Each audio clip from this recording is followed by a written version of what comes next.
नमस्कार। Carnegie India द्वारा आयोजित ग्लोबल टेक्नोलॉजी समिट 2023 तथा इसके सभी स्टेक होल्डर्स को मैं इस समिट के लिए अपनी तरफ से हार्दिक शुभकामनाएं देता हूं। वैसे सही बताऊं तो इस समिट के माध्यम से मैं खुद आप सबसे व्यक्तिगत रूप से मिलने के लिए इच्छुक था। हालांकि संसद के सत्र के शुरू होने के बाद की तमाम व्यस्तताओं के चलते तथा कुछ अपरिहार्य कारणों की वजह से मैं आप लोगों के बीच नहीं आ सका। इसलिए मैं आप लोगों से फिजिकली नहीं बल्कि वर्चुअली मुखातिब हो रहा हूँ।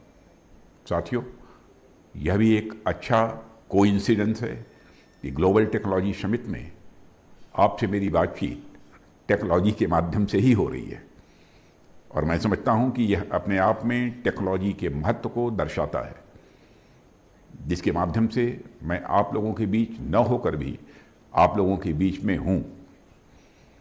जिस समय इस वीडियो संदेश के माध्यम से मैं आप लोगों से बातचीत कर रहा हूँ, यानी जिस समय मैं वर्चुअली आपके बीच में हूँ, उस समय फिजिकली मैं कहीं और हूँ।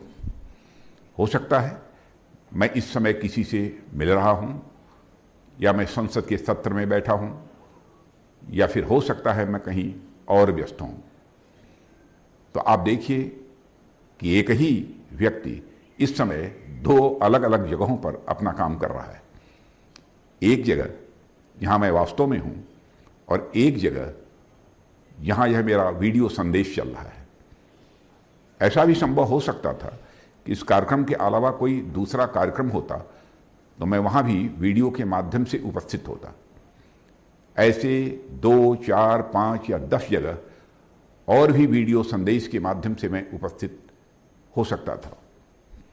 तो आप देखिए कि किस तरह से एक अकेले आदमी को टेक्नोलॉजी ने कई अलग अलग रूपों में प्रदर्शित कर दिया।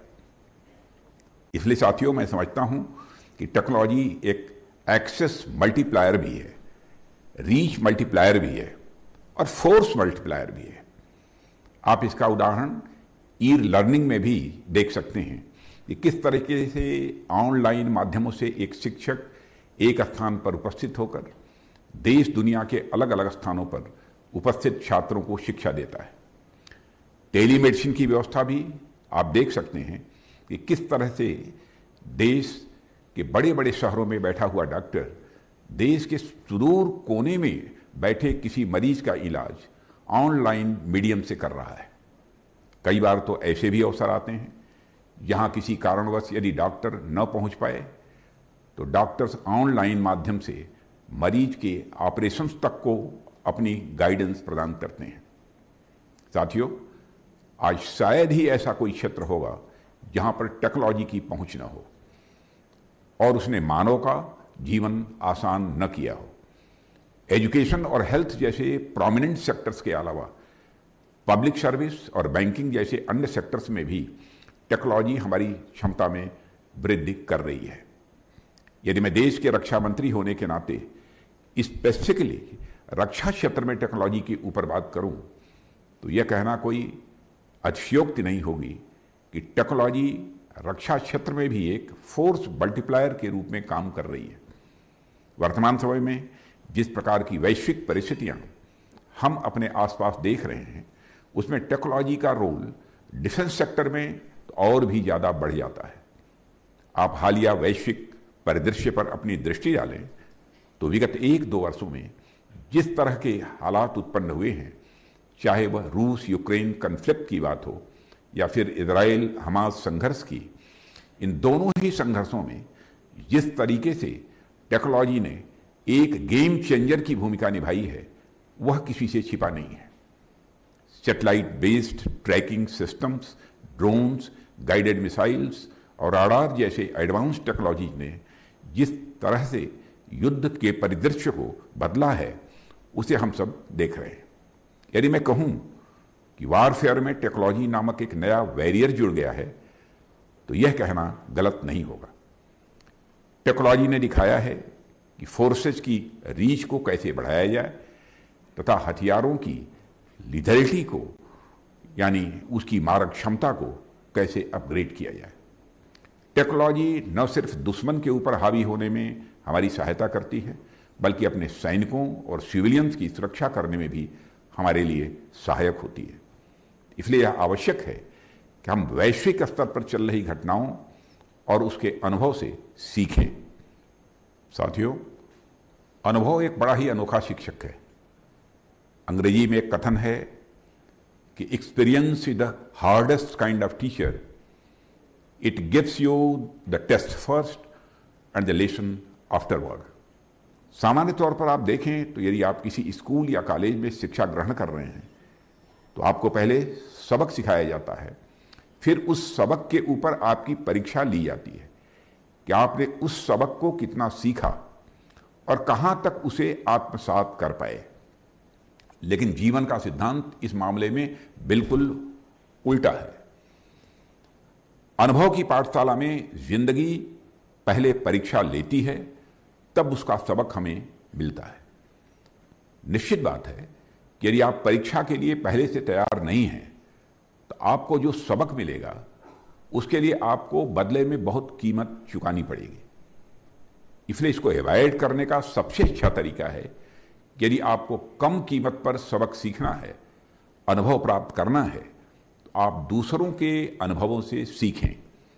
दूसरों के साथ जो घटनाएं घट रही हैं उसे देखते हुए उन घटनाओं से सबक सीखा जाए और उस अनुभव को आत्मसात किया जाए।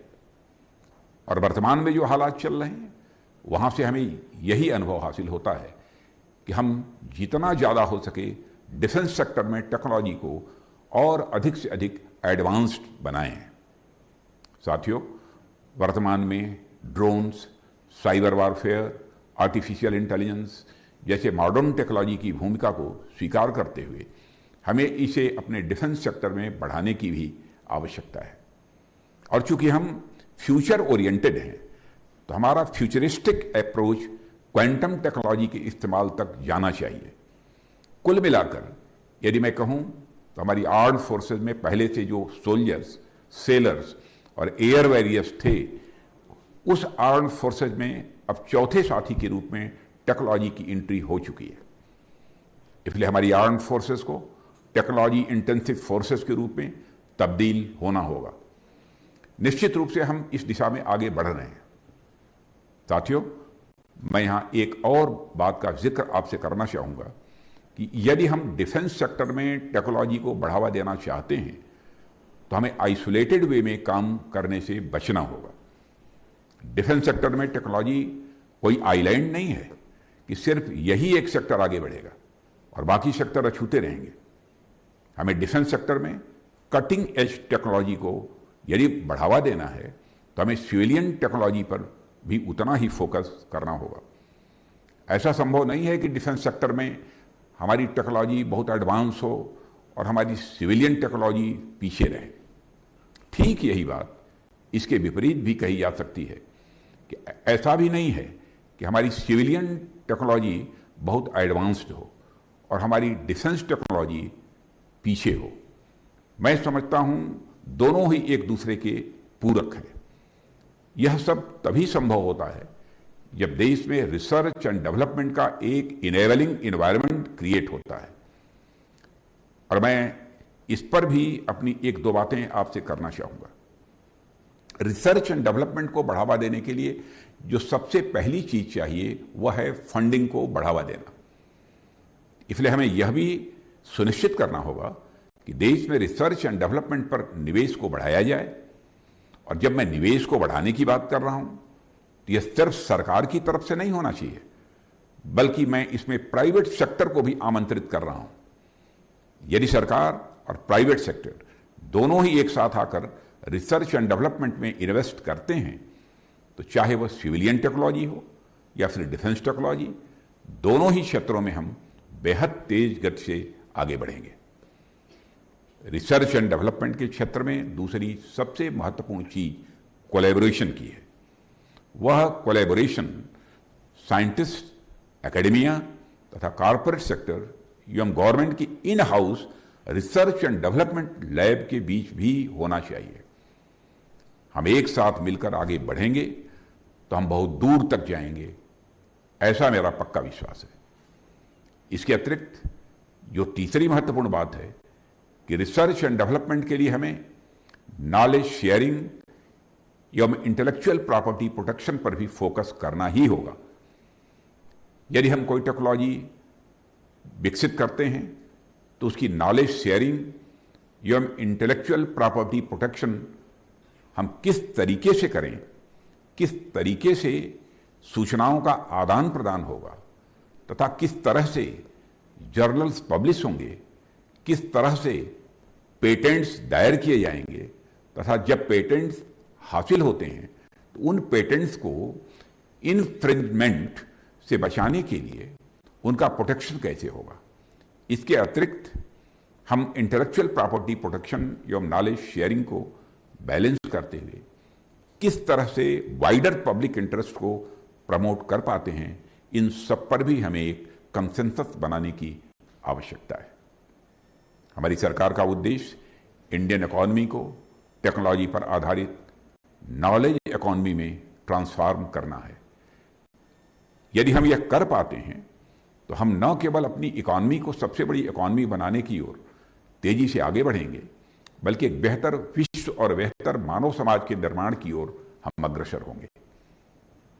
साथियों, टेक्नोलॉजी के संदर्भ में मैं एक और महत्वपूर्ण बात आपके सामने रखना चाहूँगा और वह है हमारा इंक्लूसिव टेक्नोलॉजी की ओर आगे बढ़ना।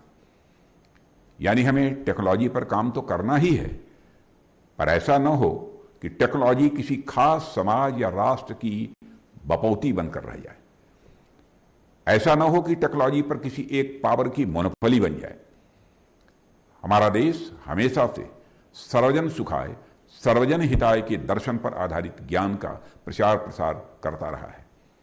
ऐसे में हमें ध्यान देने की जरूरत है कि हम नई टेक्नोलॉजी का विकास तो करें ही, साथ ही वह टेक्नोलॉजी इंक्लूसिव और डेमोक्रेटिक नेचर वाली हो, इसका भी प्रयास करें।